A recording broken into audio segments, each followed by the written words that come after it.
नमस्कार आदित्य जी, बहुत बहुत स्वागत है आपका। नमस्कार आपको और आपके दर्शकों को, और thank you for inviting me again. Aditya ji, Donald Trump सच कब बोलते हैं ये तो उनको खुद पता नहीं, लेकिन अब उन्होंने एक और शगुफा छेड़ा है। उनका कहना है कि अफगानिस्तान में जो भूकंप आया उसके पीछे चाइना और पाकिस्तान में जो न्यूक्लियर टेस्ट हो रहे हैं अंडरग्राउंड, वो उसकी वजह है। आपको लगता है कि ये जो कुछ वो बोल रहे हैं ये किसी सोची समझी रणनीति के तहत भारत को डराने के लिए इस तरह की बात बोल रहे हैं? एक्चुअली इनके जो एडवाइजर्स हैं, मुझे उन पे तरस आता है, क्योंकि इस तरह की जो बकवास जो कर रहे हैं ये बार बार, वो उसका कोई सिर पैर नहीं है। ये स्टेट डिपार्टमेंट का भी वर्ड्स नहीं है, ये ट्रम्प के वर्ड्स हैं। स्टेट डिपार्टमेंट तो उल्टी बात कर रहा है कि उसको भारत से रिश्ते अच्छे करने हैं। डिपार्टमेंट ऑफ डिफेंस तो बात कर रहा है कि भारत उसका पार्टनर है 10 साल का। ओके, और ट्रम्प कुछ और बात कर रहे हैं, और उसका उनका देखिए फ्लो। तो ये ट्रम्प एक बेस के लिए बात कर रहे हैं, विच इज मागा बेस। वो उनको अपने साथ रखना चाहते हैं, और उनका जो आईक्यू लेवल है उसके हिसाब से ट्रम्प बात कर रहे हैं। आप ट्रम्प का पुराना इतिहास देखिए, पुराना, जहाँ पे वो सीईओ थे ट्रम्प इंटरनेशनल के। सारी जो उनकी बातें होती थी वो सिर्फ ओनली फॉर एंजॉयमेंट, उसको कोई मतलब ही नहीं था पॉलिटिक्स से। अब उन्होंने, जब से वो पॉलिटिक्स में उतरे हैं, तब से उनका एक ही काम है। एक उन्होंने पॉलिटिक्स को भी एक बना दिया है, एक शो बोलते हैं ना उसको, व्हाट इज लाइव शोज होते हैं ना, उस तरह के real shows, I don't know what they call them. तो उस तरह के शो बना दिया उन्होंने।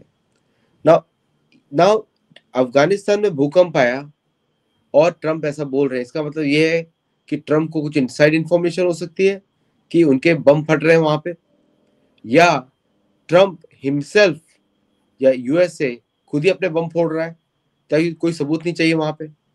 नहीं तो पाकिस्तान सप्लाई कर देगा सऊदी अरेबिया को, इसराइल पे अटैक हो सकता है। और चाइना और रशिया सेंसिटिव है अफगानिस्तान के लिए। दे आर हैप्पी कि इंडिया इज देयर, क्योंकि इंडिया का रोल मोस्टली ह्यूमैनिटेरियन रहता है। मिलिट्री रोल भी होगा का इंडिया का, दुनिया को पता नहीं लगेगा। और ट्रम्प और चाइना और रशिया आर हैप्पी कि इंडिया इज नॉट इन आईनी बेस ऑल्सो, ताजिकिस्तान वाला। लेकिन ऐसा नहीं है कि वो बेस जानने से भारत का इन्फ्लुएंस कुछ कम हुआ है, यू नो। तो द पॉइंट इज कि ये जो स्टेटमेंट है ट्रम्प का, उसको we have to ignore it, क्योंकि भारत पाकिस्तान में जो होता है वो भारतीय एजेंसीज को पाकिस्तानियों से ज्यादा मालूम है। इसीलिए तो इतना माइक्रो लेवल पे प्लानिंग किया भारत ने जब मे में अटैक किया था, कि उसको मालूम है कि कौन कहाँ जा रहा है, वो जा कब पहुंचा है, कब निकलने वाला है, किधर पहुंचेगा नेक्स्ट, यहाँ तक मालूम रहता है भारत को। तो पाकिस्तान में तो कोई भी बिकने को तैयार है। तो ये ट्रम्प का बोलना कि उनको मालूम है कि वो न्यूक्लियर ब्लास्ट टेस्टिंग कर रहे हैं, अगर ऐसा है तो आप देखिएगा 1 महीने में भारत की टेस्टिंग होगी, 1 महीने में, अगर ऐसा है तो। और त्रिशूल के समय बोल रहे हैं, त्रिशूल में क्या है, अभी तो आप एक्सरसाइज कर रहे हैं, थोड़ा सा मोड़ दिया 1 डिग्री और 10 डिग्री, तो कराची तो गया। सो तो इस तरह का रिस्क और इस तरह की बातें करना इज वेरी इररेस्पॉन्सिबल मेरे हिसाब से। तो क्योंकि इस तरह का एट दिस लेवल आप इस तरह के सेंसिटिव एरिया में आप बात कर रहे हो, it can be dangerous for security of everybody. और वो यूएस प्रेसिडेंट, तो मेरे को ऐसा लगता है कि भारतीय एस्टेब्लिशमेंट में ज्ञान हो गया है कि they have to royally ignore this person. और वो जिसको इंटरव्यू दे रहा है वो खुद ही परेशान हो गई, लड़की, आप देखिए उसको कैसे सोच रही है, what are you saying, where what happened. अब वो बोल रहे हैं कि न्यूक्लियर टेस्ट सभी लोग करते हैं, चाइना भी करता है, रशिया भी करता है, इंडिया भी करता है। तो ऐसा बोल रहे हैं वो, पाकिस्तान ने भी किया। पाकिस्तान के पास न्यूक्लियर वेपन्स ही नहीं है।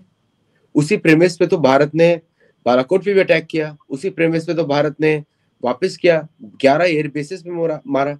Actually the real number is 44 air bases में मारा है भारत ने। उनके सरगोदा के जो बेस है जहाँ पे स्टोर करते हैं वहां पे भारत ने मारा, हमको तो पता नहीं किसने मारा, बट वी अज्यूमिंग। तो द पॉइंट इज कि ये इस स्टेटमेंट को, इसको इग्नोर करना पड़ेगा, बिकॉज ये अमेरिका के लिए ठीक नहीं है। वो खुद ही अमेरिका को नीचे दिखा रहे हैं कि उनके रहते हुए पाकिस्तान ने टेस्ट कर लिया, दिस मीन्स अमेरिका को पकड़ नहीं है। और दूसरा वो ये भी बता रहे हैं कि मुझे सब पता है पाकिस्तान के बारे में, इसका मतलब कुछ नहीं पता है।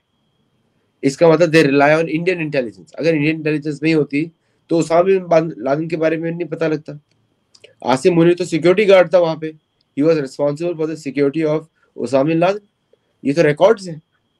तो अब वो उनका अच्छा दोस्त बन गया है। So I think everything doesn't add up मेरे हिसाब से अंजू जी। तो ये because is not adding up, तो इसको इग्नोर करना ही पड़ेगा स्टेटमेंट को। लेकिन जैसे अभी आपने भी एक्सरसाइज त्रिशूल का नाम लिया, नोटेम घोषित हुआ है, नॉर्थ ईस्ट में भी नोटेम की घोषणा की है भारत ने। भारत की तीनों सेनाओं के अंग जो है वो वहां पर एक्सरसाइज कर रहे हैं। पाकिस्तान में पहले डर का माहौल है। तो डोनाल्ड ट्रंप इस तरह की बातें जब करते हैं सर, तो आपको लगता है कि कहीं ना कहीं वो भारत पर प्रेशर डालने की कोशिश कर रहे हैं? क्योंकि देखो, चाइना के साथ उन्होंने जो हवाई एग्रीमेंट कर लिया, उसका हुआ तो कुछ भी नहीं। हुआ क्या? जितने वो पहले से खरीदते थे सोयाबीन, उतनी सोयाबीन खरीद रहे, तो नया तो कुछ नहीं हुआ। तो ऐसे में हो सकता है कि भारत के साथ ट्रेड डील को जल्दी से जल्दी फाइनलाइज करने के लिए इस तरह की बातें डोनाल्ड ट्रंप कर रहे हैं। देखिए, भारत पे प्रेशर नहीं डाल सकते। भारत पे 71 में भी प्रेशर नहीं पड़ा था, आज भी नहीं पड़ा है ना। निक्सन ने बोला था मैं 13 दिन में भारत को घुटने पे ले आऊंगा। इंदिरा गांधी ने 12.5 दिन में कर दिया काम बांग्लादेश का, ईस्ट पाकिस्तान का। अब तो 2025 है, ओके। तो अभी उतनी भी ताकत नहीं बची अमेरिका के सामने कुछ कर सके। अगर उस समय नहीं कुछ कर पाए तो आज तो पॉसिबिलिटी नहीं है। और मजे की बात तो ये है कि ये बहुत बोल रहे थे sanctions per day 1.45 million PTs Bharat ने उठाया, तेल बढ़ा दिया है। ओके, अक्टूबर की सेल्स फिगर्स आ गई हैं कि India has imported more Russian oil in October than in September. तो क्या प्रेशर? कुछ प्रेशर नहीं है। ये प्रेशर सिर्फ मीडिया पे है और कहीं पर नहीं है। और भारतीय पॉलिसी मेकर्स में तो जो हमारे पेट्रोलियम मिनिस्टर हैं पुरी साहब, उन्होंने तो बड़ा क्लियरली बोला कि Bharat will work on its own priorities. और भारत आप सोचिए, हम एक्चुअली कभी कभी भारत को बहुत ही कम समझते हैं। 140 करोड़ का देश, Europe, North America, South America combined इतना लोग नहीं है। तो we have a responsibility of a humanity. तो हम तो उसके लिए और भी सशक्त तरीके से काम करेंगे। अगर भारत को न्यूक्लियर वेपन डिप्लॉय करना पड़ा लॉन्ग रेंज, करेंगे। किसी से पूछने वाले तो नहीं, हम नहीं करेंगे। और अमेरिका के जो गेम्स हैं, एयरक्राफ्ट इंजन पे डिलेज और ये सब जो चलता है, तो अमेरिका की प्रॉब्लम है, हमारी प्रॉब्लम नहीं है। अमेरिका को अपनी प्रॉब्लम खुद सॉल्व करनी पड़ेंगी।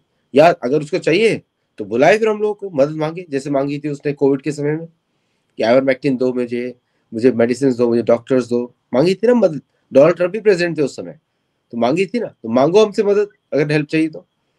और चाइनीज चेकर्स जिस तरह वो खेलते हैं, Donald Trump has to learn Chinese checkers first. ठीक है, कुछ भी दिया नहीं उन्होंने, अपने पास से सारे खींच लिए। तो आई डोंट नो कि वहां पर भी कुछ उनकी दाल गली है। तो आई थिंक अमेरिका को सीखना पड़ेगा कि they have to learn to live in an era where they are not the only power in the world.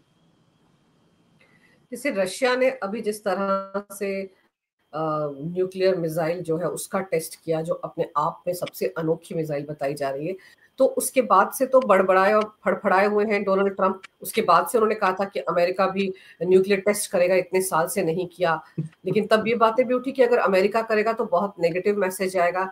तो डोनाल्ड ट्रंप को पता है कि शायद अमेरिका टेस्ट करने की इस वक्त उसकी हैसियत ही नहीं है। इसीलिए क्या उन्होंने ये राग अलापना शुरू कर दिया कि देखिए, साउथ कोरिया कर रहा है, चाइना कर रहा है, पाकिस्तान कर रहा है। पाकिस्तान अगर कर रहा है तो क्या, अगर कर रहा है तो क्या अमेरिका को पता नहीं होगा? अमेरिका को क्या, अमेरिका की नाक के नीचे पाकिस्तान इस तरह की हिमाकत कर सकता है?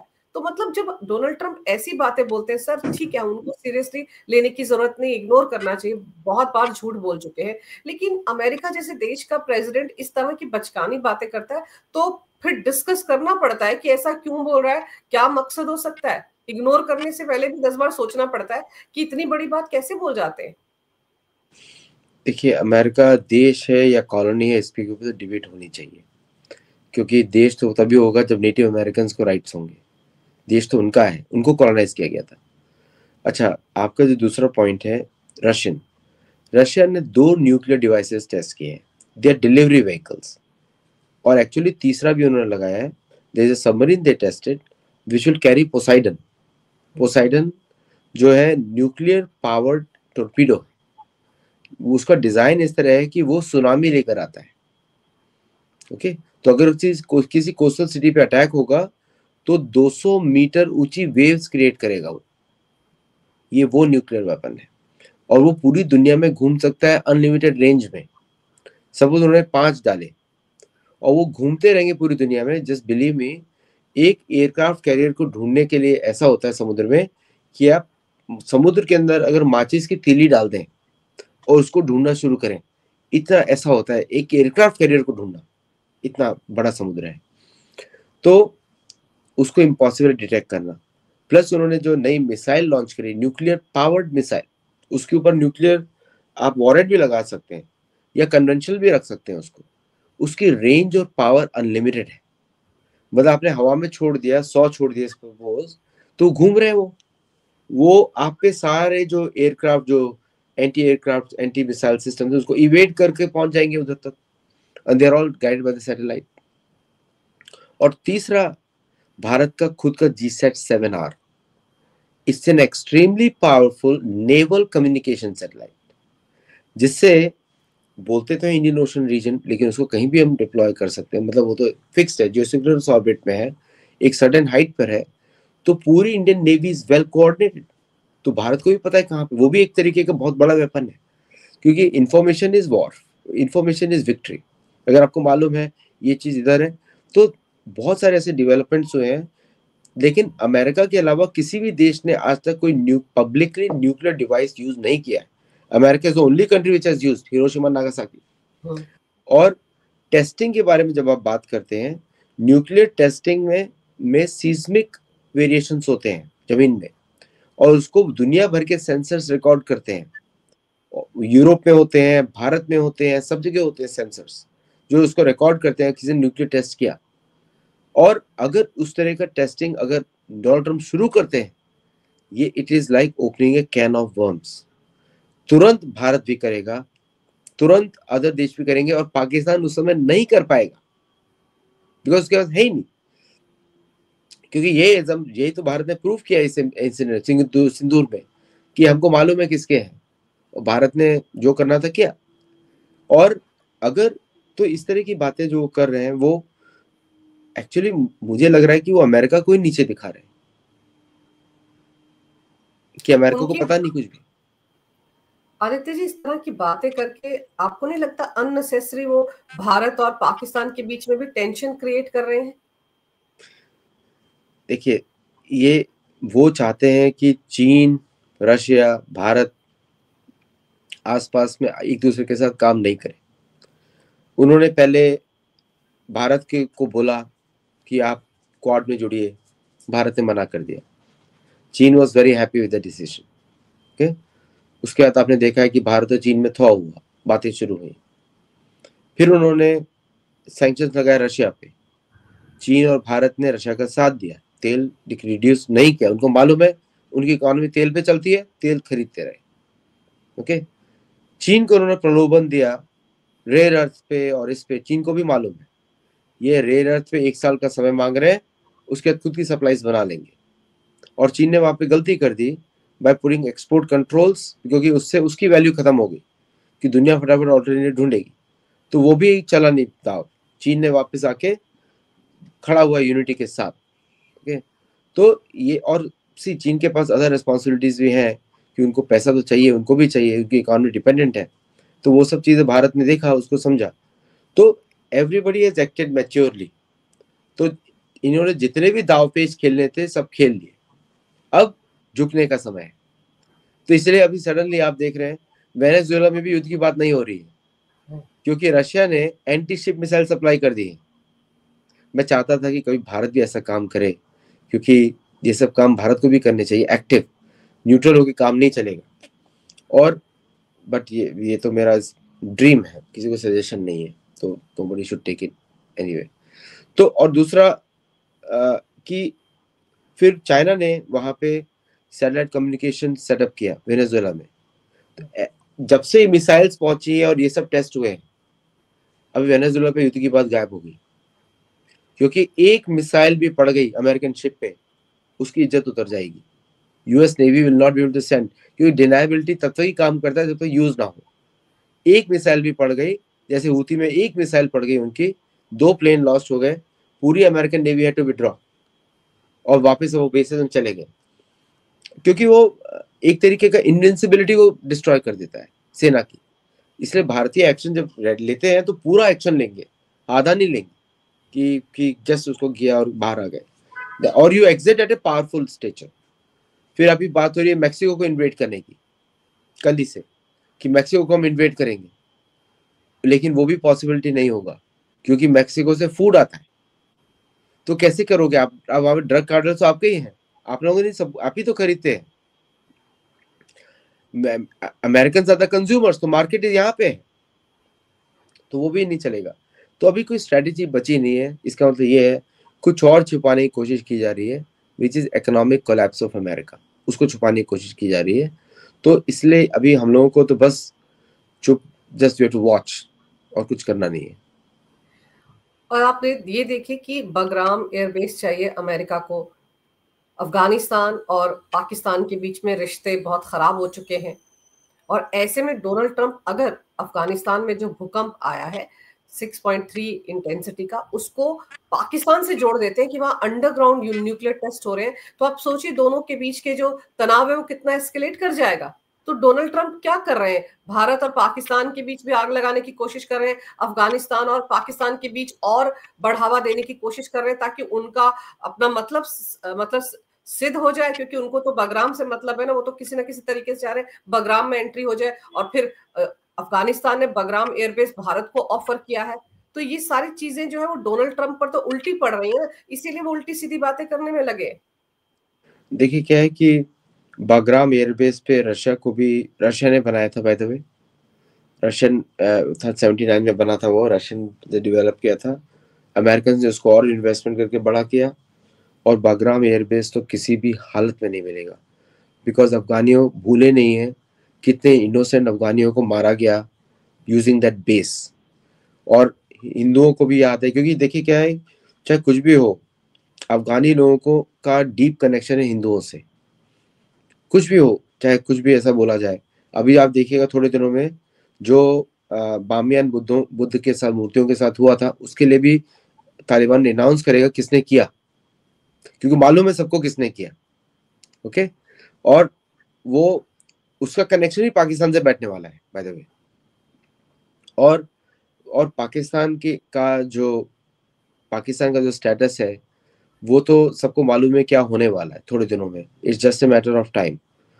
चीन को बाग्राम बेस से बहुत खतरा है, और जिस तरह की बातें भारत और चीन कर रहे हैं, भारत ऐसा कोई भी स्टेप नहीं करेगा जहां पे भारत का अदर मैटर्स पर इफेक्ट ना हो। ओके, तो भारत अभी उस एरिया में नहीं घुसेगा, क्योंकि भारत को अभी जो लड़ाई लड़नी है वो है west sponsored, American sponsored regime changing operation in India. उस पर भारत को काम करना है स्लोली, और उसका सॉल्यूशन पाकिस्तान से ही है, बाय द वे।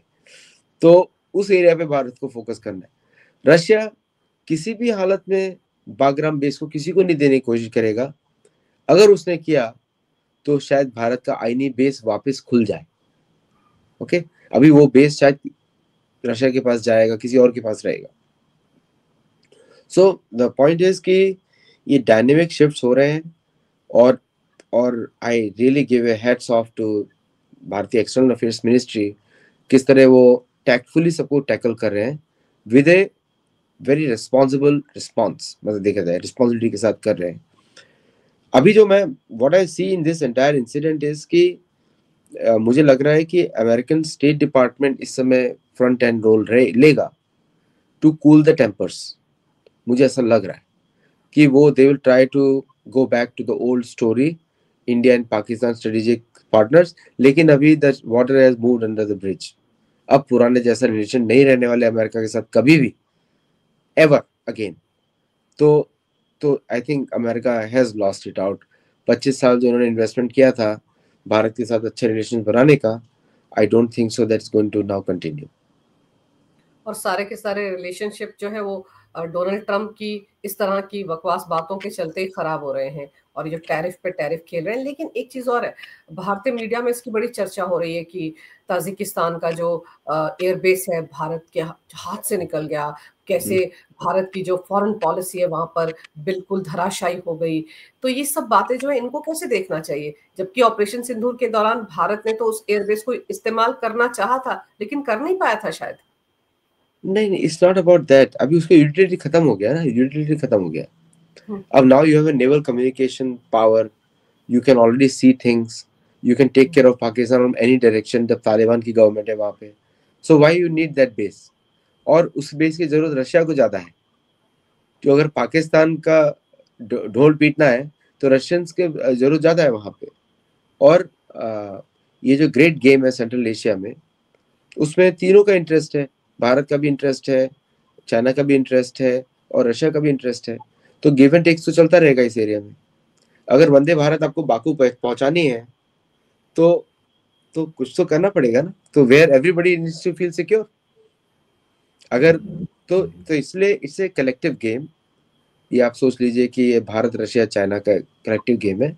तो सिक्योरिटी एश्योरेंस तो भारत के पास ऑलरेडी है, और वहां का चप्पा चप्पा तो भारत से कनेक्टेड है उस एरिया का। तो इसे पीपल नो कि वो एरिया भारत फेवरेबल एरिया है।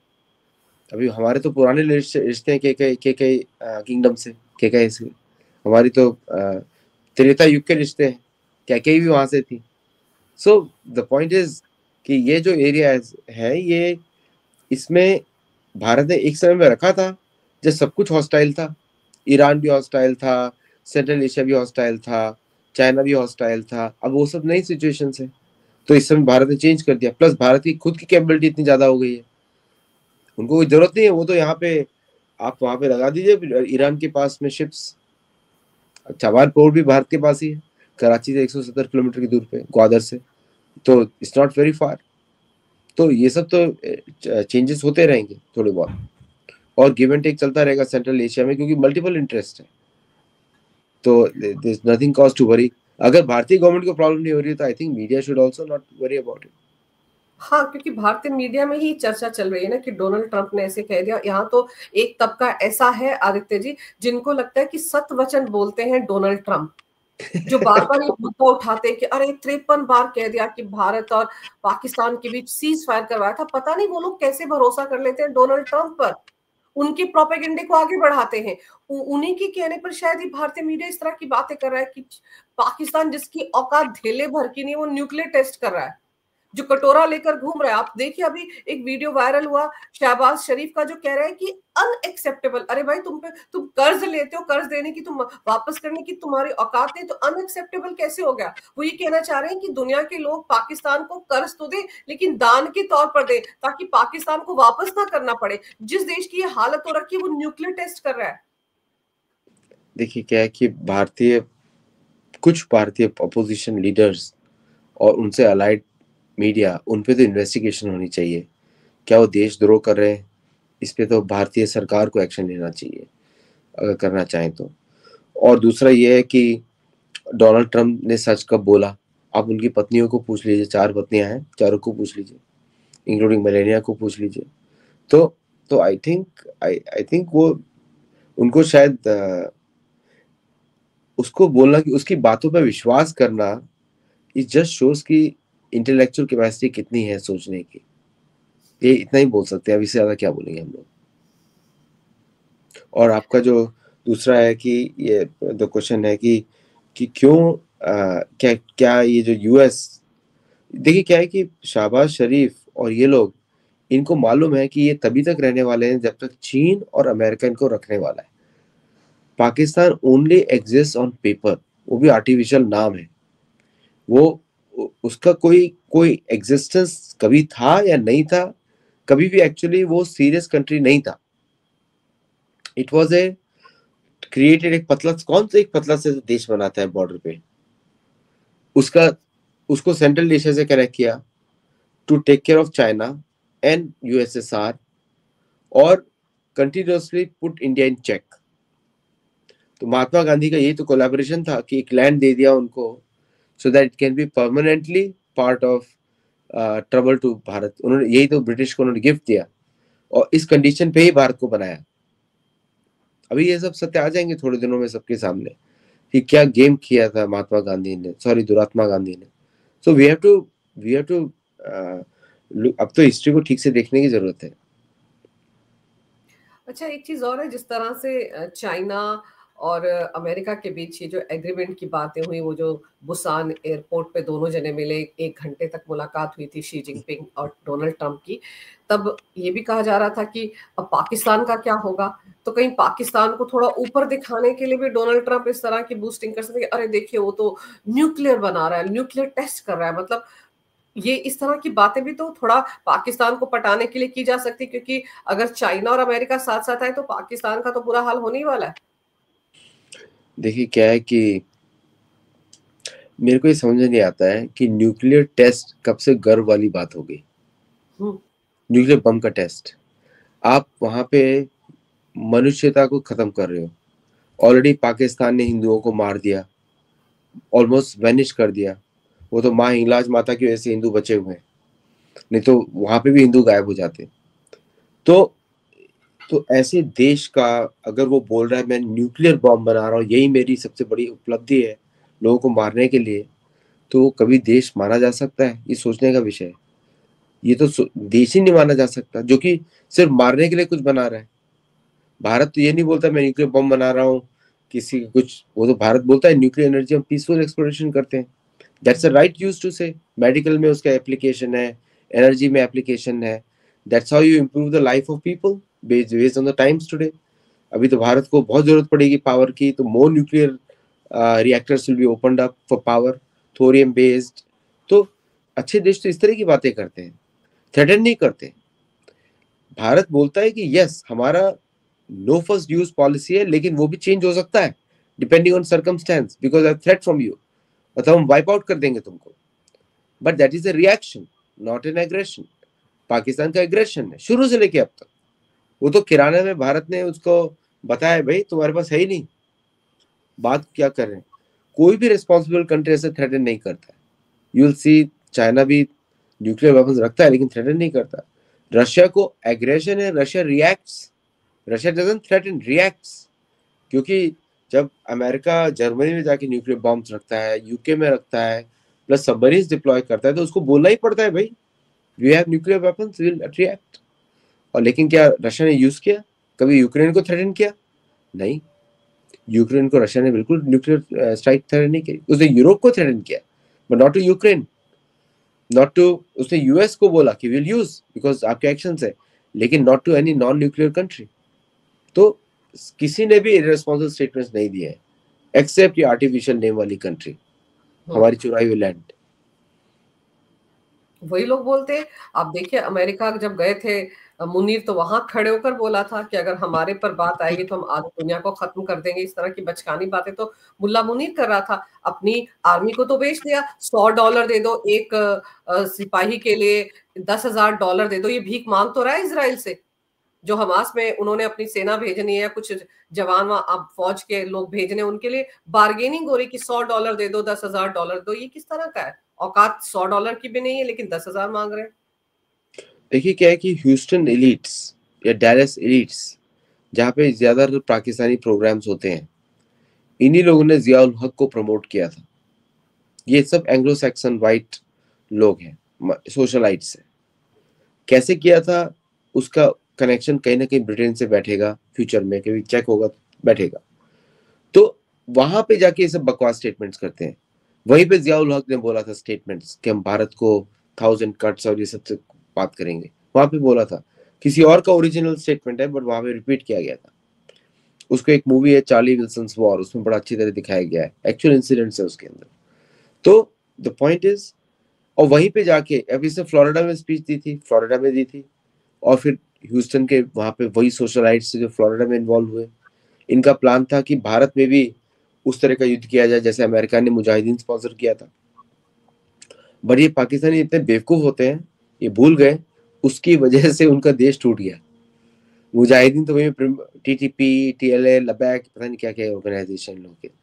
और तो द पॉइंट इज कि ये जो जितना भी ये लोग प्लान कर रहे हैं भारत के विरुद्ध काम करने का, एंड आई थिंक ये टाइम अब इनका ओवर हो चुका है मेरे हिसाब से, क्योंकि इट्स ओवर नाउ। भारत को भी कोई सब्र नहीं है, भारत डजंट केयर। भारत में प्रधानमंत्री मोदी मस्त जाके साइंस एंड टेक्नोलॉजी समिट को ओपन कर रहे हैं, बाकी लोग अपने काम में लगे हुए हैं। अभी इनके जो न्यूक्लियर वेपन ये वो, मोदी जी बोलेंगे भाई अब जाओ, कल जाओ साफ करके आओ, देखो किराना में कुछ बचा है कि नहीं, ये बोल देंगे। और क्या है, बिकॉज अभी वो पाकिस्तान की औकात वही होगी, जैसे हम नक्सलों को हटाते वैसे हमको इनको हटाना पड़ेगा। सो बिकॉज अब they should not become the national news now. ये थोड़ा सा बकवास करे तो भेज दो सेनाएं, जैसे अब इजराइल करता है, because there is no other way to deal with them. 70 साल से समय बर्बाद किया इन्होंने अंजू जी, 70 साल से समय बर्बाद किया है भारत का फॉर नॉनसेंस। और साथ में करीब 10 से 20 मतलब 10 लाख एटलीस्ट हिंदू मार डाले होंगे और सिखों को मारा होगा वहां पे। तो कितना इनको टॉलरेट किया जाएगा। और अमेरिका का तो बहुत प्रेम है, मैं तो चाहता हूँ सारे पाकिस्तानी को शिप में भर के अमेरिका लेकर आओ। I want them to be settled well in all the posh neighbourhoods of America. लेकर आओ। ट्रम्प को बोलना चाहिए प्लीज आपका रियल एस्टेट का ड्रीम हम फुलफिल करते हैं, ट्रम्प टावर आप बनाना पाकिस्तान के अंदर, वो जब भारत का पार्ट हो जाए, यू नो। तो because I just don't understand the fascination America को लगता है। मेरे को लगता है 1945 में अटके हुए हैं। जयशंकर जी इनको बार बार डांट चुके हैं इस पे कि don't think 1945 way, don't think 1971, don't think 19 even 90, this is 2025। उठ जाओ, smell the coffee and talk some sense, है ना। तो भारत तो बोल ही रहा है, अभी इन लोगों को समझ नहीं आता अब क्या करेंगे। लोग थक गए हैं अंजू जी, एक स्टेटमेंट भी नहीं आता इंडिया की तरफ से, बोलते रहो, बकवास करते रहो। एक्चुअली भारत का जो त्रिशूल एक्सरसाइज चल रहा है ना, उसमें भारत की नेवी की, एयरफोर्स की, आर्मी की ताकत देखने को मिल रही है ना। और अमेरिका तक भी मैसेज जा रहा है कि कैसी तैयारी है भारत की। हमारे तो डिफेंस मिनिस्टर कह रहे हैं हम तो पूरी तरह तैयार है किसी भी तरह की हालात से निपटने के लिए। यहाँ तक 3.5 front, China, Myanmar, Bangladesh and Pakistan. तो भारत तो पूरी तरह से तैयार है। तो उस दौरान उन तैयारियों को देखकर कुछ लोगों को मिर्ची तो लगेगी ना। और जब मिर्ची लगेगी तो डोनाल्ड ट्रंप जैसे बड़बोले नेता चुप तो बैठेंगे नहीं, कुछ ना कुछ बकवास करेंगे। पाकिस्तान को लेकर ही सही, कुछ ना कुछ तो नया शगुफा छेड़ेंगे। लेकिन आपने सही कहा कि पीएम मोदी परवाह नहीं करते हैं, इग्नोर करते हैं, भारत तो रिएक्ट ही नहीं कर रहा है। और यही सबसे बड़ी दिक्कत है अमेरिका को कि क्यों रिएक्ट नहीं कर रहा है। अभी भी वो बोल के पिछले 24 घंटे से स्टेटमेंट चल रहा है, जगह जगह चर्चा हो रही है, लेकिन भारत के एमई की तरफ से मजाल है कोई स्टेटमेंट आया हो। क्योंकि उनको पता है कि जब भी इस तरह की कोई हिमाकत पाकिस्तान करेगा, वो हमारे पूरे सैटेलाइट सिस्टम में है। एक एक जो कहते हैं ना कोना जो पाकिस्तान का, वो हमारी नजर में है। तो इस तरह की हिमाकत वो करेगा तो निपट जाएगा। हो सकता है कि डोनाल्ड ट्रंप निपटाना ही चाहते हो पाकिस्तान को, इस तरह की बातें कर रहे हो। लेकिन भारत एक बहुत ही रिस्पॉन्सिबल देश है, वो सब कुछ देख रहा है और जब वक्त आएगा तभी रिएक्ट करेगा। लेकिन डोनाल्ड ट्रंप को पता नहीं कौन सा कीड़ा काटा हुआ है झूठ बोलने वाला। और हमारे देश में पता नहीं उस जमात को कौन सा कीड़ा काटा है जिनको डोनाल्ड ट्रंप पर भरोसा हो जाता है और फिर वो इस तरह की बचकानी बातें करते हैं। आपने इस विषय पर बहुत ही विस्तार से आदित्य जी सारे पहलू समझाए हैं कि डोनाल्ड ट्रंप ऐसा क्यों बोलते हैं और सच कब बोलते हैं ये तो पता नहीं, उनको खुद भी याद नहीं, उनकी चारों पत्नियों से पूछना पड़ेगा। आपका बहुत बहुत धन्यवाद इस विषय पर विस्तार से बात करने के लिए। नमस्कार। भारत माता की जय हो। वंदे मातरम। जय श्री राम। जय श्री राम।